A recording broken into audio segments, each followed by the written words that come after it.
26/11 या रात्री जो अतिरेकी हल्ला झाला, तर त्यावेळेस मी नाईट ड्युटीला होते. आमच्या वरिष्ठांचे फोन आले की CST स्टेशनला फायरिंग चालू आहे, तर त्या दरम्यान तुम्ही इमर्जन्सी तयारी करायची. खिडकीतून मी पाहिलं की 2 अतिरेकी हे पळत होते आणि पोलीस पाठीमागून फायरिंग करत होते. मी अंजली विजय कुलथे, काम हॉस्पिटलमध्ये नर्सिंग ऑफिसर आहे आणि मला आता काम हॉस्पिटलमध्ये 23 वर्ष झालेली आहेत सर्व्हिस करून.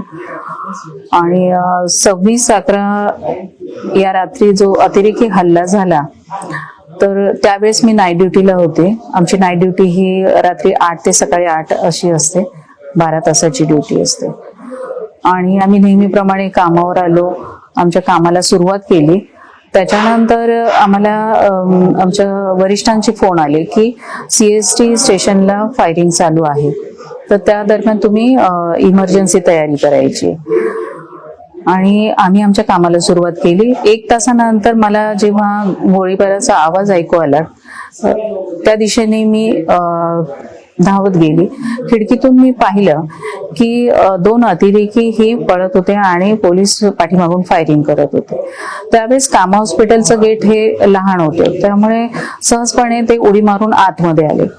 आम्ही मेजॉरिटीमध्ये खिडकीत बघून त्यांनी 2 फायर केले होते. पहिल्या फायरिंग मध्ये लाईट गेली होती आणि दुसऱ्या फायरिंग मध्ये माझी जी बरोबर सर्वंट होती तिला गोळी लागलेली, तिच्या हाताला लागून गेली. त्यामुळे असं ब्लिडिंग जास्त प्रमाणात होत होतं आणि तिला कॅज्युअल्टीला घेऊन जाणं गरजेचं होतं.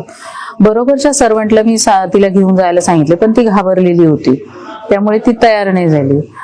मग मलाच तिला घेऊन जाणं सोयीस्कर वाटलं आणि म्हणून मी तिला कॅज्युअल्टीमध्ये शिफ्ट केलं.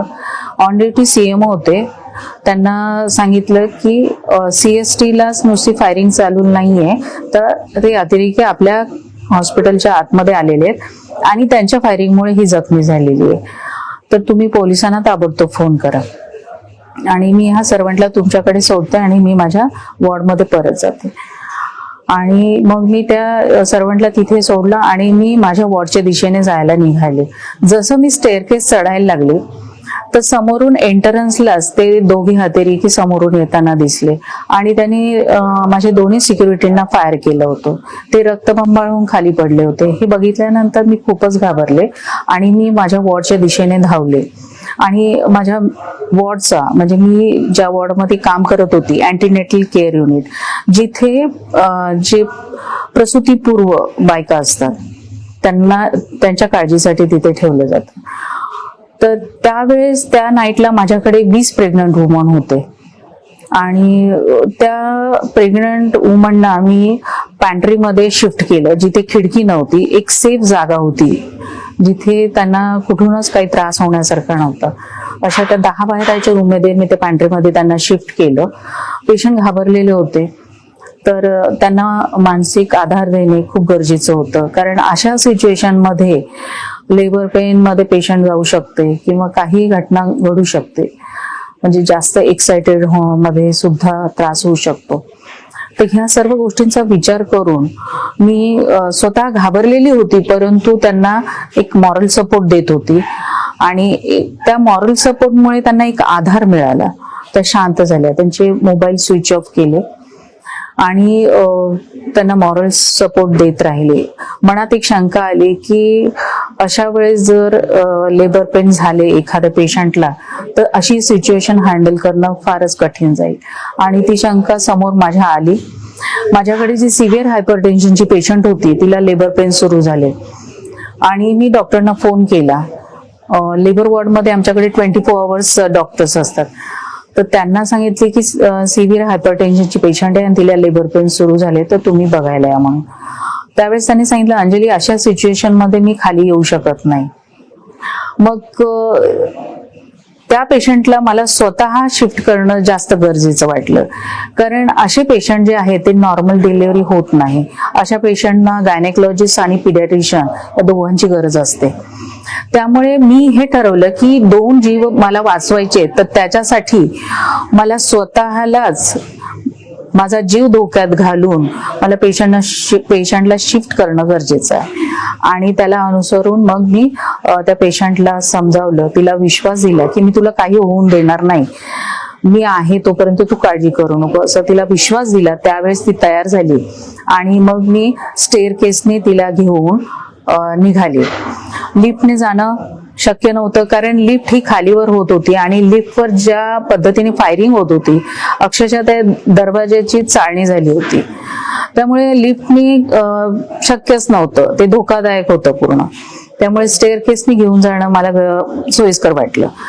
आणि मी अगदी भिंतीला खेटून मी पुढे आणि पेशंटला हात धरून अशी मी देवाचं नाव घेत जिना चढत होते.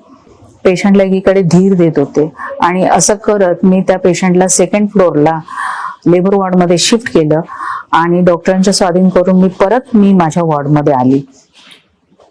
त्यानंतर सकाळी 7:30 वाजेपर्यंत त्या पेशंट बरोबर आम्ही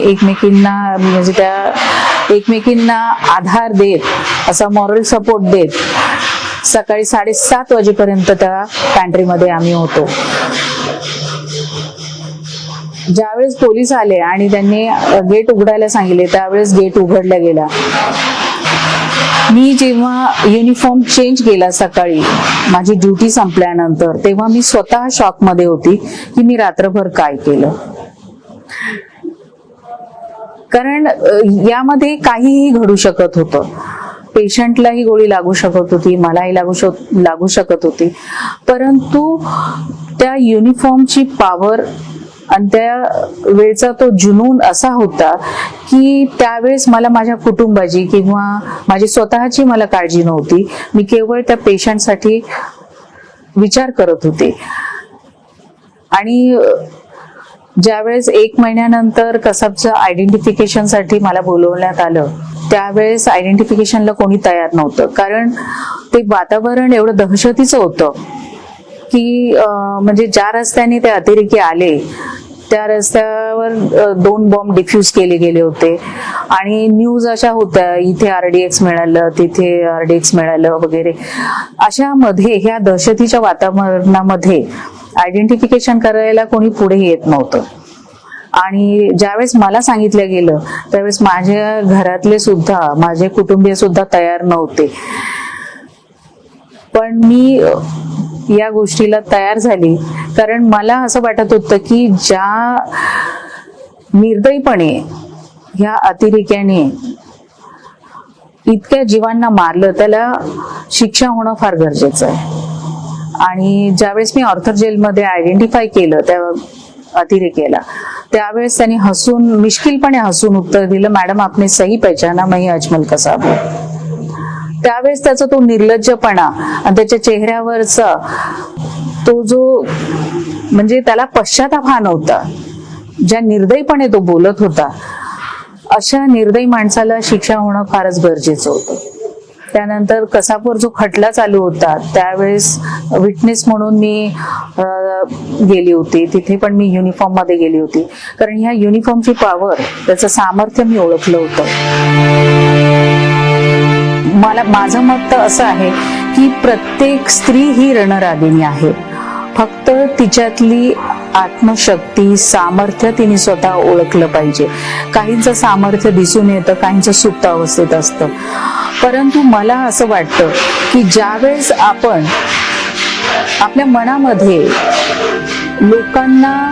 लोकांची सेवा करण्यासाठी किंवा जेव्हा मदतीसाठी आपली इच्छा उफाळून येते, त्यावेळेस ती रणरागिणी बनून कशा रीतीने अशा घटना हाताळू शकते हे एक उदाहरण होतं.